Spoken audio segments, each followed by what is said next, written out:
What is your worst hotel motel experience? Planned a trip once and looked into hotels about 30 minutes outside the city. I can't remember the name of the hotel because it wasn't a national chain. Plus it was 7 years ago, and I think my mind's done its best to shut out the experience as best it can. Anyway, the pictures on the website all look nice. Rooms looked good for what I needed and with a free breakfast. What could go wrong? It was $100 a night. Seemed reasonable. So I get there, and in the large hotel parking lot, there are only about 2-3 cars outside. I go in, and it takes roughly 15 minutes for someone to meet me at the front desk. I check in, and start off to my room. The elevator door opens and boom, dark hallway, no lights. I was like woo it. It was being renovated or something, and you had to walk through the renovation to get to your room. I get to my room, and it's roughly about half the size I thought it was. I go to the bathroom because I want to shower after a long road trip. I turn on the water and the cold water doesn't work. I turn on the hot water, and it never gets hot. It just stays cold. At this point I'm getting really frustrated cause I'm paying $100 for this experience. I'm so tired that I say frick it and try to take a nap. I go to sit on the bed and something moves. I don't know what it is at this point, but I know I saw something small move. I lift the pillow and spider nest. WTF. I immediately pack my stuff back up and again walk through the renovation to the elevator. I press the lobby button, the doors shut, and, you guessed it, elevator gets stuck. Now I'm trapped, and after about 3 minutes in there, the lights also go out. I pull my cell phone out and try calling the main desk. It takes 4 calls before they pick up. They say they'll send someone. After 2 hours, finally someone gets the elevator working and I'm let out. After I get to the front desk and get my refund, I storm out of the place and toward my car. On the way, I trip on one of those long concrete barriers at the front of parking spots and promptly break my wrist. Great, now I have to check under the pillow of every hotel I stay in for a spider's nest. Asked the dude for extra pillow. Started telling me H rates. Sounds like you accidentally cracked the secret code for how to order H. Driving cross country from Wisconsin to Florida. 3 o'clock in the morning, we've been on the road for hours, and neither of us can keep our eyes open anymore. We agree we have to stop at the next hotel, motel, Holiday Inn, anything. Shortly we come upon an exit with a hotel. It's easy to tell this, because its name is just hotel. We go in, and it looks pretty shady, but it's late and we're exhausted. So we get a room from the nice Pakistani fellow behind the desk. We only need a few hours sleep, so we request a wake-up call. Opening the door to our room, we see that it's definitely shady, as everything in the room has been bolted and or chained to the walls or floor. At least, everything had been, because it's all gone now. The television, the mirror, the fridge, the end tables, the phone, they've all been stolen, and judging by the conditions left behind, usually a good amount of force was employed. We pile our bags between the 2 beds and both sleep with knives under our pillows. As I drift off to sleep, my exhaustion-fogged brain catches onto an important detail I had missed earlier. How are they going to leave a wake-up call when we don't have a phone? 7 AM. Knock knock knock, hello in there. IT is time for you to being awake now. Hello, you must be getting with the waking up. We needed a place to stay just one night after attending a concert an hour or so away from home. It only needed to be a simple place to stay, but I found a cheap little place with a spa in the room, and though it would be fun to use the opportunity for a bit of romantic night away, we arrived before the gig and found the place painted a cheesy shade of pink, and the layout of the room was like a shady drive-in motel. Stained carpet and plastic furniture. The toilet broke 2 seconds after arriving and we had to call maintenance to fix it. We left for the gig, laughing at what a dodgy place we'd found ourselves in. Later in the night we arrived back at the hotel a little drunk, and ready for some fun in the spa. As soon as we entered the bathroom we were hit with the unmistakable sound of loud, obnoxious sex thumping through the walls. It pounded through the room and we giggled at the raunchiness of it, and when it stopped suddenly we panicked a little that they'd heard us. But we just heard chatting coming from the room next door. Smoke break. 5 seconds later, moaning and screaming. Suddenly, regular conversation. These guys were going from all out, crazy monkey sex to polite conversation in seconds. Eventually we realized it was pee. They were making pee. This ebb and flow of screaming and orgasms and chit chat continued for hours, constantly, until they finally packed up all their equipment in a van at about 4 AM and went home, after 7 hours of hard work. I better recognize that room one day.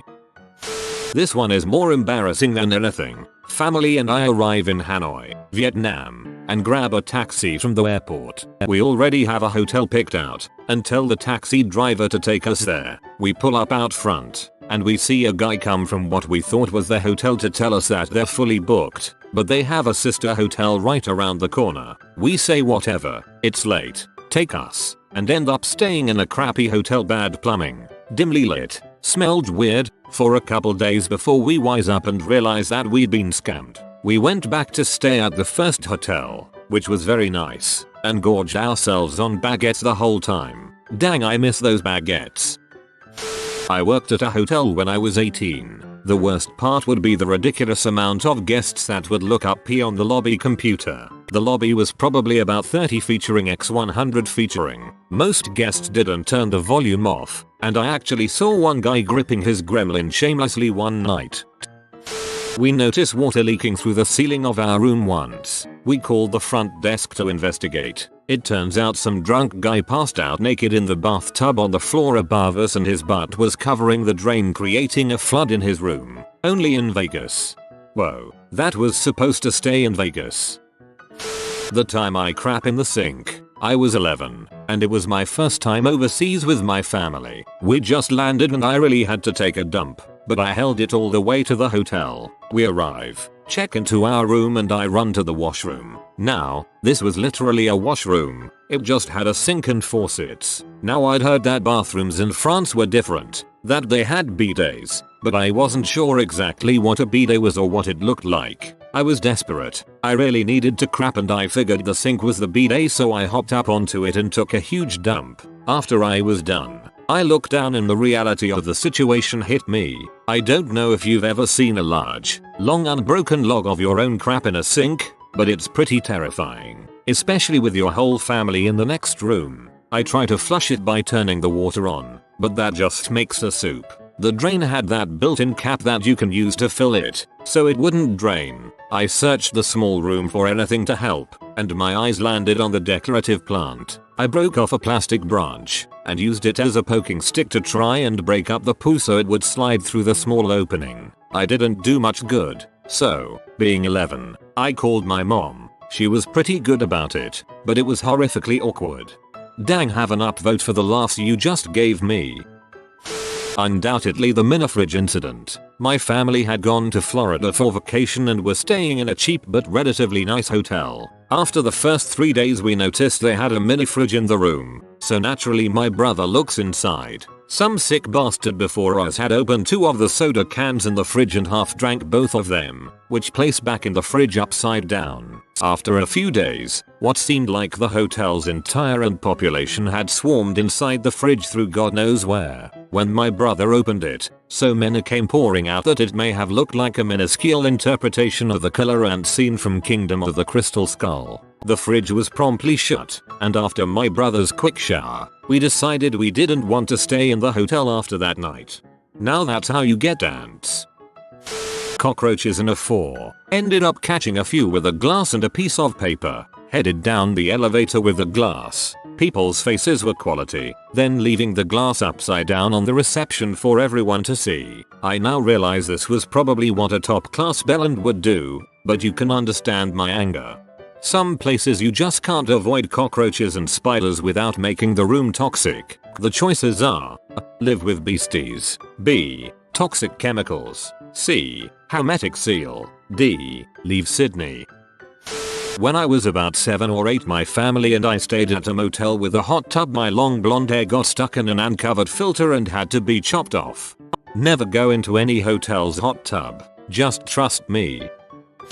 After driving for 10 hours, my husband and I stopped for the night at a Days Inn in South Carolina dump called South of the Border. The hotel door wouldn't close unless you slammed it with all of your strength. The water coming out of the faucets was brown. The towels and washcloths were frayed and had blood stains on them. We went to bed anyway because we were exhausted and just needed to sleep, but we started itching like crazy in the bed. Bugs. We tried to report it to the front desk, but they didn't care. So we gathered our things and left in the middle of the night. I tried contacting the management and the head office, but they just emailed us back and told us, basically, that it was our loss and not to expect any compensation or even an apology. But they have fireworks, as every sign for 50 miles in either direction along 95 will remind you. Frick that place. A coffee plantation and spa in Indonesia. This place was extremely expensive, but in the end it was a disaster. My entire family went to the spa for a few days. We had never spent so much in our lives, and experienced the full terror of this Indonesian resort. There were personal baths in each room. Nice, right? Think again. The baths were unhygienic, and eventually my father got a bladder infection. Then, we ate their food, and their fresh prawns. My father then got food poisoning. After all this, we decided to leave for Jakarta, so we let the hotel escort drive us to the airport, which is a couple of hours away. My father was already very sick. He had a high fever, a bladder infection, and food poisoning. We were planning to bring him to a doctor as soon as we arrived in Jakarta, but something happened, of course. The driver misheard the hotel's directions, which were correct. We confirmed this later, and brought us to fricking Surabaya. Wanna guess where Surabaya is? Well, it's definitely not Jakarta. So we return to the resort, and tell them of our woes. They give us a crappy room and allow us to stay another day, but they've already done their worst. We're 40 hours behind schedule and have missed 2 connection flights. Now, however, the driver is told that he will get fired, in undeveloped country terms. Fricked up the butt. So my father tries to help him. They allow the driver to stay, and give him a few warnings. When my father got back to Jakarta, he was pea-blooded and in a terrible state. We had to stay there for a few days, in order to help him. That was a terrible hotel experience. Dang. Sounds like a pretty crappy holiday for your father. I was backpacking through Australia, staying in the most budget hostels around. After sharing a room with 23 other people for a week, I decided to splurge on a motel. I really just wanted my own room for one night. The thought of a carefree fap, without having to be covered, was highly enticing. After falling asleep in a blissful, post-masturbatory haze, I was woken up at 3 in the morning by someone banging on my door. I opened it to find an extremely drunk British chick. She pushed past me, walked into the room, crouched down, and took a pee right in the middle of the floor. Then she passed out in the now formed small puddle of her own urine. That was a weird night. Mr. F. I yelped about a hotel because it was the worst thing I had ever put myself through, only to find out they aired an episode of Hotel Impossible about it that exact weekend. It was pretty bad. Maybe I would have saved myself and run out if I had seen it, but you know, the television wasn't working in my room. Okay, maybe I exaggerated a little bit. The TV worked, but only played the Disney XD channel. The buttons on the TV itself looked like someone pushed in the buttons the same way that you push in soda lid buttons. You know when they bust out the black lights to find all the stains? It was like that, but without the black light.